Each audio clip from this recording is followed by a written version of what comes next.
কিছু কথা শ্রবণ করব। ভাগবত কোথা থেকে এলো? ভাগবত কার প্রশ্নের উত্তরে এলো? কে ভাগবতকে আনলো? আমরা জানি যে অর্জুনের পুত্র ছিল মহারাজ পরীক্ষিত। ঋষি শৃঙ্গির অভিশাপে পরীক্ষিতের শাস্তি হয় 7 দিবসের মধ্যে তক্ষক দংশনে তার মৃত্যু হবে। অর্থাৎ ঋষি শৃঙ্গি নিজের পিতার অপমান সহ্য করতে না পেরে মহারাজ পরীক্ষিতকে অভিশাপ করেন যে আগামী 7 দিবসের মধ্যে তক্ষক দংশনে তোমার মৃত্যু হবে। তখন যখন এই সংবাদ রাজ দরবারে পৌঁছানো হয় গৌরমুখ নামক একজন শিষ্যের দ্বারা, মহারাজ পরীক্ষিত বিচলিত না হয়ে শান্তভাবে সকলকে বলেন যে তোমরা তো বিচলিত হচ্ছ কেন? কেন তোমরা এত বিচলিত? আগামী 7 দিবসের মধ্যে আমার মৃত্যু বলেন, কিন্তু তোমরা একবারও ভাবছো না যে আমি কত ভাগ্যবান। মৃত্যুর 7 দিন আগে অন্তত আমরা জানতে পেরেছি যে আগামী 7 দিবসের মধ্যে আমার মৃত্যু হবে। আমরা কি কেউ জানি কোন দিন আমাদের মৃত্যু হবে? এখানে কেউ বলতে পারবে? কিন্তু মহারাজ পরীক্ষিত সেটা জেনেছিল, তার মানে তিনি ভাগ্যবান। তখন তিনি বললেন যে এই আর্যাবর্তে যত ঋষি আছে সকলকে খবর দাও। সকলকে খবর দেওয়া হলো। তখন নানা মুনির নানা মত। কেউ বলছে আপনি নাম যজ্ঞ করুন, কেউ বলছে আপনি হোম করুন, অশ্বমেধ যজ্ঞ করুন, নানা রকম উপদেশ দিচ্ছেন। তখন একজন বললেন যে মহারাজ, আসন্ন মৃত্যুর পথযাত্রীর 7 দিবস ভাগবত শ্রবণ করা বিধেয়। অর্থাৎ মহারাজ পরীক্ষিত প্রশ্ন করেছিলেন যে আসন্ন মৃত্যুর পথযাত্রীর কি করণীয়। তিনি কিন্তু জিজ্ঞাসা করেননি আমার কি করণীয়। আসন্ন মৃত্যুর পথযাত্রী কারা? আমরা আসন্ন মৃত্যুর পথযাত্রী নই? আমাদের সকলেরই তো মৃত্যু সামনে, অর্থাৎ মৃত্যু আসন্ন। তাহলে মহারাজ পরীক্ষিত সকল জীবের উদ্দেশ্যে এই প্রশ্ন করেছিলেন। তখন এক মুনি ঋষি বলেছিলেন, আসন্ন মৃত্যুর পথযাত্রীর 7 দিবস ভাগবত শ্রবণ করা বিধেয়। অর্থাৎ আমাদের সকলেরই ভাগবত শ্রবণ করা বিধেয়। আচ্ছা, আমরা সকলেই তো 7 দিবসের যাত্রী, তাই না? 7 দিবসের মধ্যে আমাদের মৃত্যু হবে। এখন প্রশ্ন করতেই পারেন 7 দিবস কি করে? প্রতি সপ্তাহে দিন কয়টি? 7টি। কি কি? শনি, রবি, সোম, মঙ্গল, বুধ, বৃহস্পতি, শুক্র। এবং এই শনি থেকে শুক্র পর্যন্ত এই 7 দিনের মধ্যেই আমাদের মৃত্যু হবে। এর বাইরে কারো মৃত্যু হবে?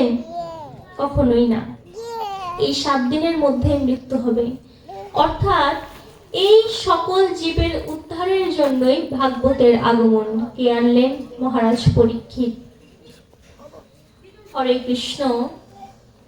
আমরা যত কথাই শ্রবণ করি না কেন, ব্রজের লীলা ছাড়া আমাদের কোনো কথাই ভালো লাগবে না, তৃপ্ততা আসবে না কোনো কথাতেই।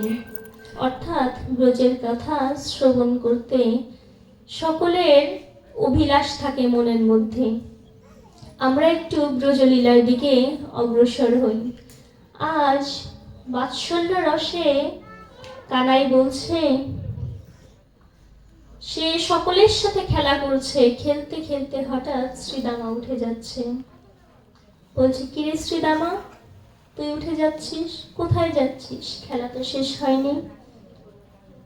শ্রীদামা বলছে, কানাই থাক, আমার শ্বশুর বাড়ি যেতে হবে। কানাই বলছে, শ্বশুর বাড়ি? সেটা আবার কি জিনিস? কোন গ্রাম সেটা? দেখুন মায়েরা, বাৎসল্য প্রেমে আজ আমার গোপাল জানে না শ্বশুর বাড়ি কি। যার কাছে এই বিশ্ব ব্রহ্মাণ্ডের সকল কিছুর খবর থাকে, সে নাকি জানে না যে শ্বশুর বাড়ি কি। বলছে কি, ওরে কানাই, যেখানে তোর জন্ম হয় সেটা তোর পিতার বাড়ি, এবং যেখানে তোর স্ত্রীর জন্ম হয় সেটাই তোর শ্বশুর বাড়ি। বলছে, বউ বউ কি জিনিস? চল না, আমি তোর বউকে দেখবো আজ, আমাকে নিয়ে চল না শ্রীদামা। এরকম করছে। তখন শ্রীদামা বলছে, ওরে কানাই, ওটা তো আমার শ্বশুর বাড়ি, ওখানে আমাকে যেতে হবে, তুই থাক। পরে কানাই বলছে, তাহলে তুই আমাকে তোর বউকে দেখাবি, বল। শ্রীদামা বলছে, অবশ্যই, কেন নয়, তুই আমার প্রিয় সখা, তোকে দেখাবো না তো কাকে দেখাবো? তোকে অবশ্যই দেখাবো। এটা বলে শ্রীদামা শ্বশুর বাড়ির পথে রওনা হলেন। গোপাল গিয়ে মা যশোদার কাছে গিয়ে বললেন, মা গো, আজকে তোমার কাছে একটি আর্জি নিয়ে এসেছি। নন্দরানী হেসে বলছে, তুই তো নিত্য নতুন আর্জি নিয়ে আসিস, শুনি আজকে কিসের আর্জি আছে তোর। এটা বলে তখন গোপাল বলছে, মা গো, আমি বিয়ে করব, আমাকে বিয়ে করাও। শ্রীদামা শ্বশুর বাড়িতে গিয়েছে, ওর নাকি বউ আছে ওখানে, বউকে আনতে গেছে। আমিও শ্বশুর বাড়ি যাব, আমাকে বিয়ে করাও।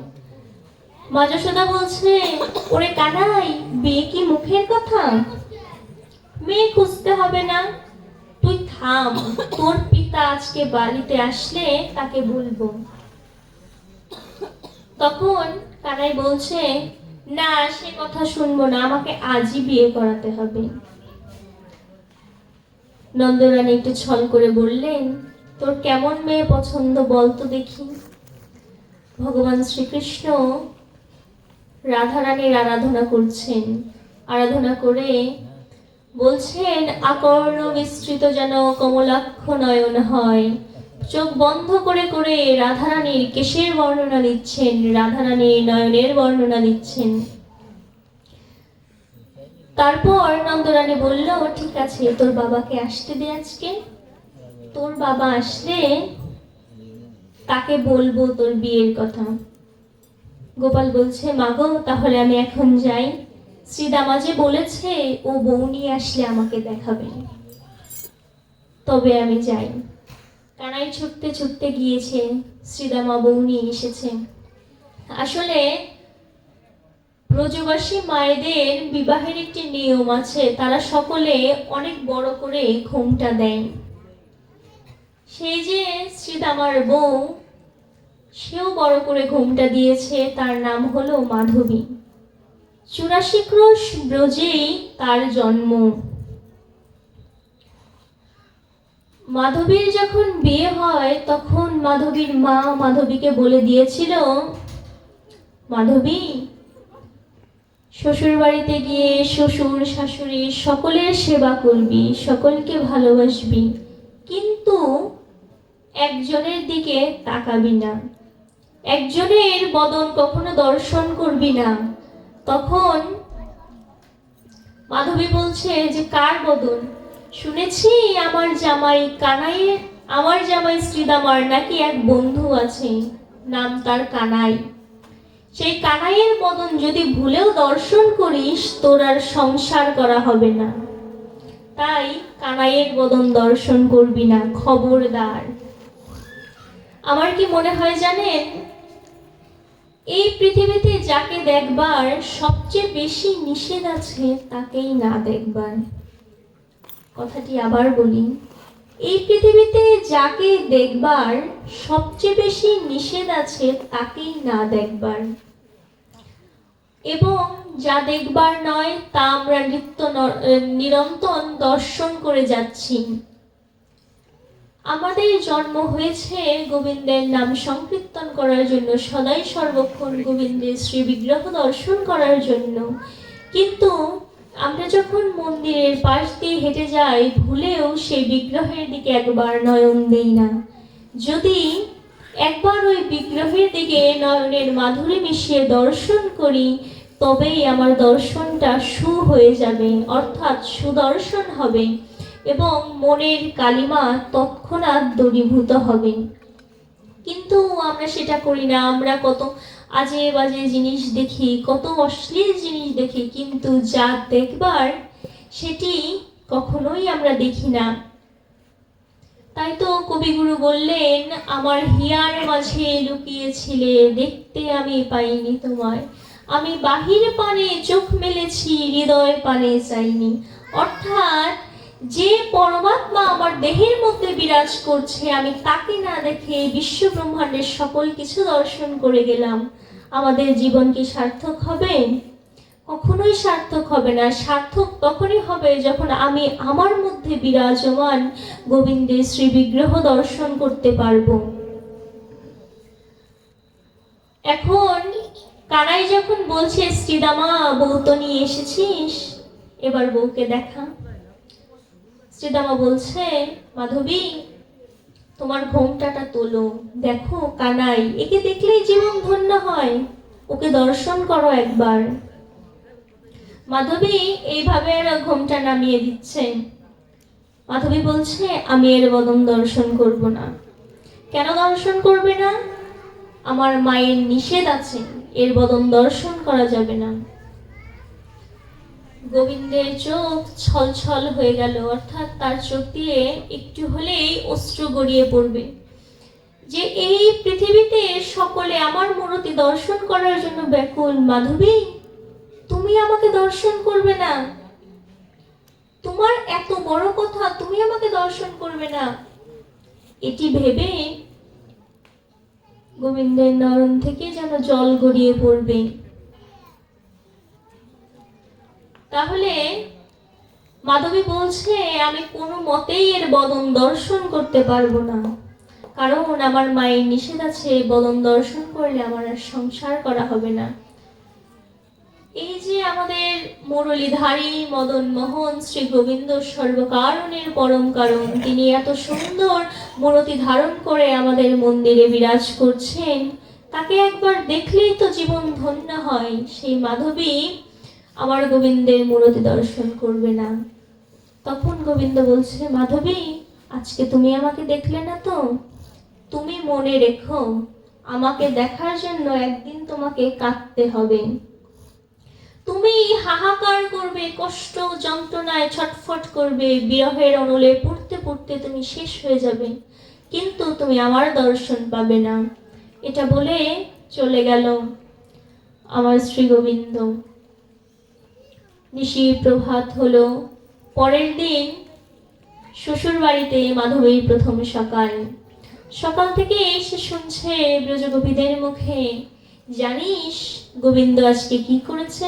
জানিস কানাই আজকে কি করেছে? কানাই আজকে কার ননি চুরি করেছে? কানাই আজকে কি পীতবর্ণ ধারণ করেছে? তোরা জানিস? এই সকল কিছু শুনছে। আসলে ব্রজের গোপীদের ভালোবাসা অনন্য সুন্দর। তারা এত সুন্দর করে, এত যত্ন করে গোবিন্দকে ভালোবাসত। কেমন করে ভালোবাসতো জানেন? এক গোপী দুগ্ধ দহন করছে। দুগ্ধ দহন করতে করতে দেখছে কি গোপাল এসেছে। গোপাল এসে তার কাছে দুগ্ধ সেবা করতে চাইছে। তখন ব্রজগোপী বলছে, ঠিক আছে তুমি পাত্র নিয়ে এসো, আমি তোমাকে দুগ্ধ পাত্রর মধ্যে দিচ্ছি এবং তুমি সেটি সেবা করো। তখন গোপাল বলছে কি, আমি পাত্র লাগবে না, আমি হা করব, তুমি আমার মুখের মধ্যে সেই গাভীর বানের দুগ্ধ দহন করে দাও। এটা বলার পর ব্রজগোপী দেখছে গোপাল হা করেছে, সে গাভীর বানের দুগ্ধ গোপালের মুখে দিচ্ছে। গোপাল পরমানন্দে সেটি সেবা করছে। তৎক্ষণাৎ তার শাশুড়ি এসেছে। শাশুড়ি এসে বলছে, এ কি বৌমা, তুমি কি করলে? এটা তুমি কি করছো? সব দুগ্ধ তো মাটিতে পড়ে যাচ্ছে, পাগল হয়েছো? পাত্রে দহন করা বাদ দিয়ে মাটিতে ফেলছো দুগ্ধ। অর্থাৎ সেই ব্রজগোপী সদাই সর্বক্ষণ গোবিন্দের বদন অর্থাৎ কানাইয়ার বদন দর্শন করতে পারছে। সে কর্মে নিয়োজিত, তবুও তার মধ্যে সে দেখতে পাচ্ছে কানাইয়া এসেছে। আরেক ব্রজগোপী কি করেছে জানেন? সমস্ত ঘর লেপন করেছে। লেপন করে আসার পর দেখছে কি কানাই সেই লেপন করা ঘরে পা দিয়ে চলেছে। চলতে চলতে তাহলে গোবিন্দের পায়ের ছাপ পড়েছে। গোপী তো রেগে গেছে। একি কানাই, আমি মাত্র এত কষ্ট করে এই ঘরটি লেপন করলাম আর তুই সব নষ্ট করে দিচ্ছিস। দাঁড়া, তোর আজকে হচ্ছে। কি করেছে জানেন? এতখানি গোবর নিয়ে হাতের মধ্যে কানাইয়ের দিকে ছুঁড়ে মেরেছে। ছুঁড়ে মারার পর সেই গোবর গিয়ে লেগেছে শাশুড়ির মুখের মধ্যে। এখন শাশুড়ির মুখের মধ্যে যখন পড়েছে, তখন শাশুড়ি তো রেগে গেছে। এ কি বৌমা, তুমি কথা নেই বার্তা নেই, আমার মুখের মধ্যে গোবর ছুঁড়ে মারলে, কেমন কাজ করলে তুমি? তোমার তো মাথা নষ্ট হয়েছে, তোমাকে আর ঘরে রাখাই যাবে না। এগুলো বলার পর গোপী দেখছে কি কোথাও কানাই নেই। বলছে কি মা, আমি তো কানাইকে ভেবেছি, দেখলাম কি কানাই আমার লেপন করা ঘর নষ্ট করে দিচ্ছে, তাই তো আমি গোবর ছুঁড়ে মেরেছি। শাশুড়ি বলছে কি সদা সর্বদা কানাই কানাই করতে করতে তোমার মাথা পাগল হয়ে গেছে, তোমার স্মৃতি ভ্রষ্ট হয়েছে, তুমি তাই সব জায়গায় কানাইকে দেখতে পাচ্ছ। আরেক ব্রজগোপী কি করেছে জানেন? ঘুম বিক্রি করতে গেছে। ঘুম কি বিক্রি করা যায় গো? ঘুম বিক্রি করা যায়, ব্রজগোপীরা করেছিল। ঘুম বিক্রি করতে করতে গেছে। এখন এক ব্রজগোপী আরেক ব্রজগোপীর সাথে কথা বলছে। বলছে কি তুমি কেন এখানে এসেছো? একজন বলছে আমি ঘুম বিক্রি করতে এসেছি। কেন ঘুম বিক্রি করতে এসেছো? তুমি জানো এই কষ্টের কথা কি আর বলবো। আমি গোবিন্দের জন্য রন্ধন করেছি, ননি প্রস্তুত করেছি। যেই ভোগ লাগাতে যাব গোবিন্দের বদনে তুলে দেব, তৎক্ষণাৎ আমি নিদ্রা এসে পড়ে আমার, অর্থাৎ আমি তন্দ্রাচ্ছন্ন হয়ে যাই। এবং এই নিদ্রার কারণেই আমার আর গোবিন্দের মুখে ননি তুলে দেওয়া হলো না। তাই আমি ঘুমিয়ে আর রাখবো না। যে ঘুম আমার গোবিন্দের সেবায় বাধা দেয়, সে ঘুম দিয়ে আমি কি করব? এই ঘুম আমি রাখবো না, বিক্রি করে দেব। এখন ওই ব্রজগোপী জিজ্ঞাসা করছে তুমি কেন এসেছো গো? বলছে আমি এসেছি ঘুম কিনতে। ঘুম কিনতে এসেছো কেন? বলছে জানো, আমি বাগান থেকে ফুল তুলে গোবিন্দের জন্য একটি মালা প্রস্তুত করেছি।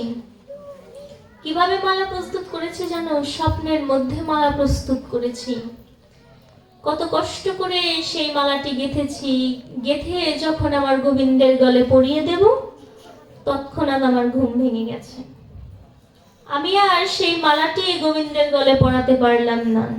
যে ঘুম আমার গোবিন্দের সেবায় বাধা দেয় এবং যে ঘুম না থাকলে আমি আমার গোবিন্দের সেবা দিতে পারি না, সেই ঘুম আমার দরকার। আমি ঘুম কিনতে এসেছি। তাই ব্রজগোপীদের ভালোবাসা কতই না মধুর। তারা কোনো কিছু না ভেবে এই গোবিন্দকে ভালোবাসত। এখন মাধবী যখন শুনছে চারদিকে শুধু কানাইয়ের কথা, তার মনে একটু আফসোস জাগলো। ইস, কেন তাকে দর্শন করলাম না? সে না জানি কতই সুন্দর, চারদিকে শুধু তারই মহিমা। সে নিশ্চয়ই অপূর্ব সুন্দর। ভাবতে ভাবতে যতই দিন যায়, ততই মাধবীর চারপাশে গোবিন্দের গুণকীর্তন বেড়েই চলে। বাড়তে বাড়তে মাধবী সারা রাত কান্না করেছে। ক্ষুদ্র ক্ষুদ্র প্রেমাশ্রু ঝরে তার চক্ষু লাল হয়ে গেছে। সারা রাত ঘুম হয়নি। ব্রজগোপীদের সাথে যমুনায় জল আনতে যাবে, কিন্তু সেই আবেশে ব্রজ সকল গোপীদের ছেড়ে সে একাই যমুনায় জল আনতে গেল।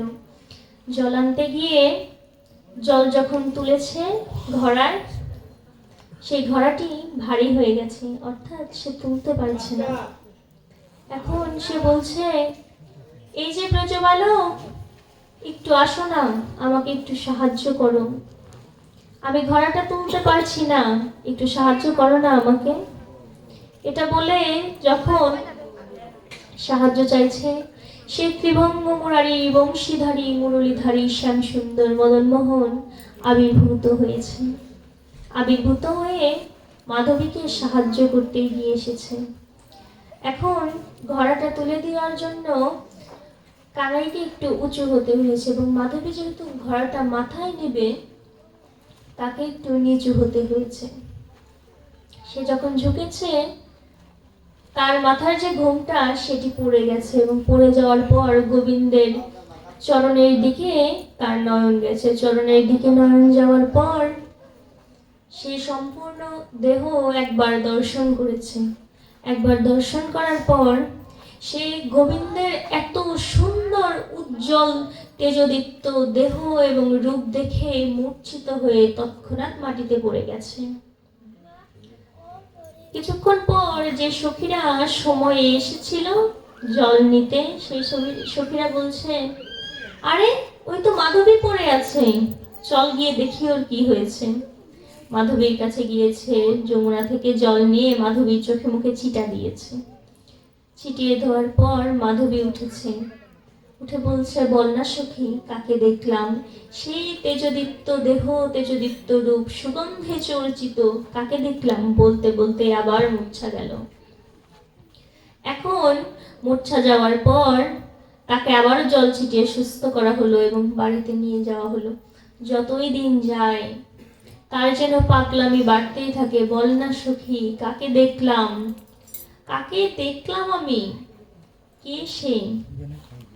ব্রজগোপীদের আর বুঝতে বাকি রইল না সে কে। সে তো কানাই, তাদের প্রাণের কানাই। আসলে আপনি যদি ব্রজে গিয়ে বলেন যে আমি গোবিন্দের কৃপা লাভ করব না, গোবিন্দকে দর্শন করব না, কখনোই এটি সম্ভব না। অর্থাৎ আমাদের যে পঞ্চ জ্ঞানেন্দ্রিয়, চক্ষু, কর্ণ, নাসিকা, জিহ্বা, দন্ত, এটি দিয়ে গোবিন্দ আপনার ভেতরে প্রবেশ করবেই। রাধা রানীর কৃপা আপনাকে গ্রাস করবে। কিভাবে গ্রাস করবে জানেন? আপনি যখন ব্রজে যাবেন তখন দেখতে পাবেন সব জায়গায় গোবিন্দের শ্রী বিগ্রহ আছে, তার ছবি আছে। যখনই আপনি এই বিগ্রহ দর্শন করলেন, তখন সেই বিগ্রহ আপনার নয়নের মধ্যে দিয়ে কৃষ্ণের কৃপা প্রবেশ করলো। এখন যদি বলেন চোখ বন্ধ করে রাখবো, আচ্ছা চোখ বন্ধ করে রাখলেন, কর্ণ তো খোলা। ব্রজে গিয়ে দেখবেন সদাই সর্বক্ষণ নিরন্তর নাম যজ্ঞ হচ্ছে, এবং সবার মুখে হা কৃষ্ণ, রাধে রাধে, জয় রাধা মাধব, এই নাম সদাই সর্বক্ষণ উচ্চারিত হচ্ছে। এই যে আপনি কর্ণ দিয়ে শ্রবণ করলেন, গোবিন্দ আপনার কর্ণের মাধ্যমে প্রবেশ করলো আপনার দেহে। যদি বলেন ঠিক আছে কর্ণ বন্ধ করে রাখলাম, নিঃশ্বাস তো নেবেন নাকি? এই যে ব্রজের বাতাস, সেটি আমার গোবিন্দের চরণকে স্পর্শ করে, অঙ্গকে স্পর্শ করে, অঙ্গ গন্ধে মেখে আছে এই ব্রজের বাতাসে। এবং আপনি যখন নিঃশ্বাস নেবেন, তখন সেই নিঃশ্বাসের মাধ্যমে ব্রজের বাতাস আপনার ভেতরে প্রবেশ করবে। ওই যে গোবিন্দের কৃপা ভেতরে প্রবেশ করলো। এখন যদি বলেন যে নিঃশ্বাস নাই নিলাম, আচ্ছা বৃন্দাবনে গিয়ে একটু প্রসাদ তো পাবেন নাকি? যখনই আপনি প্রসাদ পেলেন, তখন ওই জিহ্বা এবং দন্তের মাধ্যমে আপনার মধ্যে শ্রীকৃষ্ণের কৃপা প্রবেশ করলো। এখন যদি বলেন যে প্রসাদও গ্রহণ করলাম না, যে মাটিতে দাঁড়িয়ে আছেন সেই মাটিটা তো ব্রজের নাকি? সেখানে তো গোবিন্দের কৃপা আছে, এবং সেই মাটির মাধ্যমে গোবিন্দের কৃপা আপনার দেহে প্রবেশ করবে। ঠিক তেমনই হয়েছিল মাধবীর সাথে। মাধবী তো চেয়েছিল তার বদন দর্শন করবে না, কিন্তু কি হলো, সে শেষে উন্মাদ হয়ে গেল গোবিন্দকে দর্শন করার অভিলাষে। হে প্রভু, আরেকটিবার দেখা দাও আমাকে। আমি দেখতে চাই তোমার সেই তেজদীপ্ত রূপ, আমি দর্শন করতে চাই নয়নে, আমার জীবনকে ধন্য করতে চাই, দাও না প্রভু দেখা। তখন গোবিন্দ ভাবলেন যে মাধবীর মধ্যে ব্যাকুলতার সৃষ্টি হয়েছে, তাকে একবার দেখা দেওয়া দরকার। তখন সখীরা আসলেন মাধবীর কাছে, এসে বললেন, ওহে সখী, আজকে না কানাই গিরিরাজ ধারণ করবেন, তুই চল, ওখানে সে তোকে একবার দেখা দেবে। এটি বলে মাধবীকে যখন নিয়ে গেল, মাধবী গিয়ে দেখছে এখানে সকল ব্রজবাসী বিরাজমান, কিন্তু সেই কানাই কোথায়? সেই মুরলীধারী বংশীধারী বঙ্কুবিহারী রাধেশ্যাম সে কোথায়? তাকে তো দেখতে পাচ্ছি না। সখীরা গিয়ে গোবিন্দকে বললেন যে, ওহে প্রভু, তুমি না মাধবীকে একটিবার দেখা দাও। গোবিন্দ বললেন, আজকে আমি মাধবীকে বিদ্যুতের চমকের মতো একটিবার দেখা দেব, কিন্তু এটি তার জীবনের শেষ দেখা হবে। মাধবী মুরলীধারীকে দর্শন করে, গিরিধারীকে দর্শন করে তার চরণ জড়িয়ে ধরলেন। তখন মুরলীধারী বললেন যে, মাধবী, আজকেই তোমার এই জন্মের শেষ দেখা, আমি তোমাকে এই জন্মে আর দর্শন দেব না। তুমি আমার দর্শন পাবে, কবে পাবে? পরের জন্মে তুমি যখন রাজস্থানের মেওরাতে একটি সুব্রাহ্মণের গৃহে জন্মগ্রহণ করবে, তখন তুমি আমার দেখা পাবে। দেখা দেওয়ার পর মাধবী ঘরে ফিরে গেলেন। জানেন, মাধবী বেশি দিন বাঁচতে পারেনি, শ্রীকৃষ্ণের বিরহ তাকে বাঁচতে দেয়নি। সে উন্মাদ হয়ে গেল এবং তারপরে মাধবী দেহ রাখলেন। দেহ রাখার পর বায়ুমণ্ডলের ইথার তরঙ্গে মাধবীর আত্মাটা ভাসতে ভাসতে রাজস্থানের মেওরাতে সুব্রাহ্মণের গৃহে মাধবীর জন্ম হলো মীরা রূপে। সেই ব্রজের মাধবী কলিযুগের মীরাবাই। আসলে জানেন, ব্রজের মাধবী হলেও হবে না, কলিযুগের মীরা হলেও হবে না, দরকার শুদ্ধ সাধু সঙ্গ। মীরার জীবনেও তিনজন সাধু এসেছিল, তার মধ্যে একজন ছিলেন রুহিদাস, এবং এই রুহিদাসের কৃপা বলেই মীরা গিরিধারীকে লাভ করেছিল। মীরার পিতা ছিলেন একজন সুব্রাহ্মণ, তিনি গিরিধারীর নিয়মিত পূজা অর্চনা করতেন, এবং পূজা অর্চনা করতে করতে একদিন সে অসুস্থ হয়ে যায়। মীরাকে বলে, মীরা, তুমি গিরিধারীর মন্দিরে গিয়ে গিরিধারীকে দুগ্ধ সেবা দিয়ে এসো।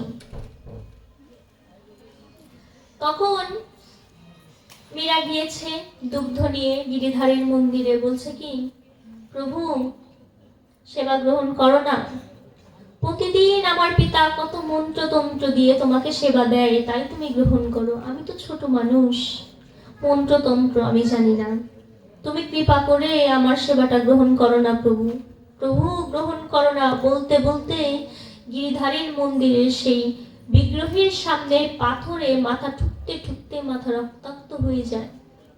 গিরিধারী হাত বাড়িয়ে দিয়েছে, মীরা, দাও, দুগ্ধের বাটিটা আমাকে দাও। গিরিধারী সেই দুগ্ধ গ্রহণ করলেন। মীরা বাহিরে এসে সকলকে সেই কথা বলতে লাগলো। বলল কি, জানো, গিরিধারী আমার থেকে দুগ্ধ গ্রহণ করেছে, আমিও বুঝি পিতার মতো মহান হয়ে গেলাম। সবাই ভাবছে কি, ছোট মীরা হয়তোবা ভুল বলছেন, নিজেই দুগ্ধ গ্রহণ করে বলছে গিরিধারী দুগ্ধ গ্রহণ করেছে। মীরার যখন 13 বছর বয়স, তখন মীরার এক বান্ধবীর বিয়ে হয়। আসলে রাজস্থানে বিয়ে মানে বিশাল কিছু, আলোক সজ্জায় হাতে ঘোরাতে কোনো দিকে কমতি নেই। মীরার বান্ধবীর বর এসেছে হাতির পিঠে চড়ে। এটা দেখে মীরার মনের মধ্যে লালসার সৃষ্টি হলো। সে দৌড়ে গিয়ে মাকে বলছে, মা গো, আমার বিয়ে কবে হবে? আমার বরকে বলো না। মীরার মা কি উত্তর দেবে বলুন তো এই কথার? এটার কোনো উত্তর হয়? সে মীরাকে স্নান করিয়ে গিরিধারীর মন্দিরে নিয়ে বলছে, এই তোর বর। গিরিধারীর মন্দিরে মীরা বসে বসে প্রার্থনা করছে, ওহে গিরিধারী, এসো না প্রভু, বর বেশে এসো, আমাকে তোমার করে নাও। তুমি আমার বর রূপে এসো না, হাতির পিঠে চড়ে, ঘোড়ার পিঠে চড়ে। মীরার এমন আকুল আহ্বানে মীরা যখন তন্দ্রাচ্ছন্ন হয়ে যায়, তখন গিরিধারী আসে, বর বেশে হাতির পিঠে চড়ে এসে মীরার গলে মালা বদল করে। পরদিন সকালে মীরা কপালে সিঁদুর অঙ্কন করেছে, হস্তে শঙ্খ পড়েছে। সবাই বলছে, মীরা তুই পাগল হয়েছিস? তুই এগুলো কি করেছিস? এগুলো তো বিবাহিতের চিহ্ন, কেন করলি এমন? বলছে কি, মাগো, কাল রাতে গিরিধারী এসেছিল, সে এসে আমাকে বিবাহ করেছে, তার সাথে আমার বিয়ে হয়ে গেছে। আসলে মীরার কপালে না পতির সুখ হয়নি, রাজরানীর সুখ হয়নি। এই পৃথিবীতে যে সকল পতিব্রতা রমণী আছে, তারা সকলে সতী নামে খ্যাত। অর্থাৎ পতির সেবা করলেই সকলে সতী উপাধি পায়। কিন্তু আমি বলি কি, যে শুধুমাত্র পতির সেবা করলেই সতী হওয়া যায় না। আপনাদের কাছে নিবেদন, আপনারা সকলেই আপনাদের পতির সেবা করুন, কিন্তু পরম পতির সেবা ভুলে যাবেন না। পরম পতির সেবা করে তারপরে নিজ পতির সেবা করুন। পরম পতিকে আমার অনাদিরাদি শ্রী গোবিন্দ সর্বকারণের পরম কারণ। তাহলে মীরার রাজ্য সুখভোগ হলো না। মীরা একতারা নিয়ে বের হয়ে গেলেন, পথে পথে ঘুরছেন। ঘুরতে ঘুরতে সে যখন ব্রজে পৌঁছালো, সে 3 দিন না খাওয়া একতারা নিয়ে শ্রীকৃষ্ণের নামগুলো গান করছেন। এখন এক ছোট্ট ব্রজ বালক গলায় ঢোল নিয়ে ঘোষণা করছেন, জানো, রাজস্থান থেকে মীরাবাই এসেছে, তাকে যে খাবার দেবে সে রাজার কৃপা পাবে, ভগবান শ্রীকৃষ্ণ তাকে কৃপা করবেন। এটি বলার পর সকলেই খাবার নিয়ে মীরার নিকট উপস্থিত হলেন। মীরা বললেন যে, বলো তো, আমি যে এখানে এসেছি এটা তোমাদের কে বলল? আমি তো বলিনি। তখন সকল ব্রজবাসীগণ বললেন যে, এক ছোট্ট ব্রজ বালক ঘোষণা করেছে এই কথা। তাহলে মীরার আর বুঝতে বাকি রইল না যে ছোট্ট ব্রজ বালককে, সে যখন ভঙ্গ মুরারি বংশীধারী সর্বকারণের পরম কারণ শ্রীকৃষ্ণ। তারপর চম্পকলতা এসেছে মীরার নিকট। চম্পকলতা এসে মীরাকে টানতে টানতে নিয়ে গেছে নিকুঞ্জ মন্দিরে। নিকুঞ্জ মন্দিরে নিয়ে যাওয়ার পর মীরা দর্শন করছে যে রাধা গোবিন্দের যুগল মূরতি এবং চারপাশে অষ্টসখী পরিবৃত। গোবিন্দের মূর্তির দিকে তাকিয়ে বলছে, প্রভু, এরা কারা? কারা এরা? গোবিন্দ বলছে যে, ওহে মীরা, এরা সকলেই আমার সখী। তখন পাশ থেকে ললিতা বিশাখা বলছে, তুমি সেই মীরাবাই, তুমি সেই ব্রজের মাধবী, যে নাকি কানাইয়ার বিরহে কাতর হয়ে আগের জন্মে কানাইয়াকে পাইনি বলে এই জন্মে জন্মগ্রহণ করেছ। মীরা নিবেদন করছে, প্রভু, আমাকে তোমার করে নাও। প্রভু বলছে, মীরা, তোমার মধ্যে আরেকটু বিরহের দরকার, তোমার মধ্যে আরেকটু হাহাকার দরকার, আরেকটু চোখের জল দরকার। তোমাকে এখন আমি আমার করে নেব না। এভাবে চলতে চলতে কিছুদিন যখন চললো, মীরাবাই শুধু কাঁদছে কাঁদছে আর সদাই সর্বক্ষণ গিরিধারীর নাম জপ করছে। এমন করে যখন এগুলো করছে, আবার গোবিন্দ একদিন তাকে স্বপ্নাদেশ দিল, মীরা, যারা আমার স্ত্রী তারা বৃন্দাবনে থাকে না, তারা দ্বারকায় থাকে। তুমি দ্বারকায় যাও, দ্বারকায় গেলে তুমি আমাকে পাবে। মীরাবাই দ্বারকায় গেল। দ্বারকায় গিয়ে গোবিন্দের নাম গুণগান করছে, বলছে কি যে প্রভু এবার তো আমাকে তোমার করে নাও, আমি আর এইখানে থাকতে চাই না, এই মায়াবদ্ধ পৃথিবীতে আমি থাকতে চাই না, আমি তোমার হতে চাই। একদিন